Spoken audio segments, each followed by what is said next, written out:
मंगलकारी श्री हरि का सच्चा नाम ध्याऊं, कार्तिक मास माहात्म्य का 7वां अध्याय सुनाऊं। नमस्कार दोस्तों, आज मैं आपको कार्तिक महात्म्य के 7वें अध्याय की कथा सुनाने जा रही हूँ। प्रेम से बोले राई दामोदर की जय हो। नारद जी बोले, हे राजन, कार्तिक मास में व्रत करने वालों के नियम सुनिए। यह मैं आपको संक्षेप में बतलाता हूँ।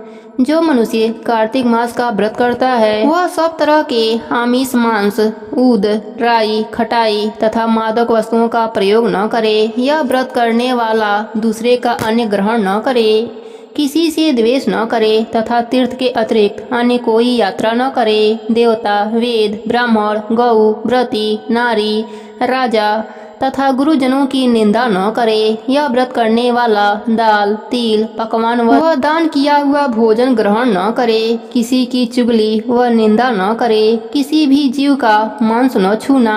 पान, कत्था, चूना, नींबू, मसूर, बासी तथा जूठे अन्य का भोजन न करे।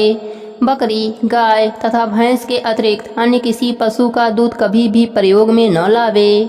तांबे के बर्तन में रखा हुआ पंचगव्य, बहुत छोटे घड़े का पानी एवं केवल अपने लिए ही पका हुआ अन्न प्रयोग करे। कार्तिक मास के व्रती सदा ब्रह्मचर्य से रहे, पृथ्वी पर सोवे और दिन के चौथे पहर में केवल एक बार पत्तल में भोजन करे। व्रती केवल नरक चतुर्दशी को तेल लगा सकता है, अन्य तिथियों में बिल्कुल नहीं। कार्तिक मास के व्रती मनुष्य सिंघाड़ा, प्याज, मट्ठा, गाजर, मूली इन सब वस्तुओं को बिल्कुल प्रयोग में न लावें।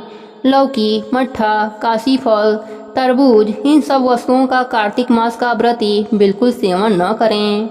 मासिक धर्म वाली स्त्री से, चांडाल, पापी, ब्राह्मण द्रोही और नास्तिकों से बिल्कुल बातचीत न करें। भगवान विष्णु को प्रसन्न करने के लिए अपनी शक्ति के अनुसार चंद्रायण आदि का व्रत करें और उपयुक्त नियमों का पालन करें। कार्तिक का व्रत करने वाला मनुष्य प्रतिपदा को कुम्हड़ा, द्वितीया को कटहल, तृतीया को तरुई स्त्री, चतुर्थी को मूली, पंचमी को बेल, षष्ठी को तरबूज, सप्तमी को आंवला, अष्टमी को नारियल, नवमी को मूली, दसवीं को लौकी, एकादशी को परवल, द्वादशी को बेर, त्रयोदशी को मट्ठा, चतुर्दशी को गाजर तथा पूर्णिमा को साग यह वस्तुएं प्रयोग न करें।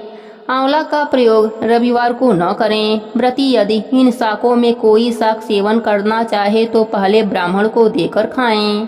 यही विधान माघ मास के व्रत के लिए भी है। देव उत्थानी एकादशी में पूर्वोक्त विधि के अनुसार नित्य जागरण, गायन, वादन आदि करें। इसको विधिवत करने वाले मनुष्य को देखकर यम के दूत इस प्रकार भाग जाते हैं जैसे सिंह की गर्जना से हाथी भाग जाते हैं।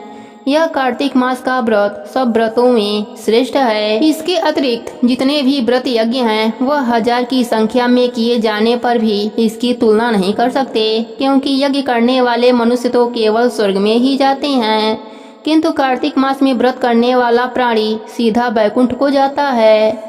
जिस प्रकार राजा की रक्षा उसके अंगरक्षक करते हैं, ठीक उसी तरह कार्तिक मास का व्रत करने वालों की रक्षा भगवान विष्णु की आज्ञा से इंद्र आदि देवता करते हैं। कार्तिक मास का व्रत करने वाला मनुष्य जहाँ कहीं भी रहता है वहीं पर उसकी पूजा होती है, उसका यश होता है। उस स्थान पर जहाँ की वह रहता है वहाँ भूत, पिशाच आदि कोई भी नहीं रह पाते। विधि सहित कार्तिक मास का व्रत करने वाले मनुष्यों के पुण्यों का वर्णन ब्रह्मा जी भी नहीं कर सकते। यह व्रत संपूर्ण पापों का नाश करने वाला, पुत्र पौत्र और धन्य धान्य को देने वाला है। यहीं पर 7वें अध्याय की कथा समाप्त होती है। प्रेम से बोले राई दामोदर की जय हो, कार्तिक मास की जय हो।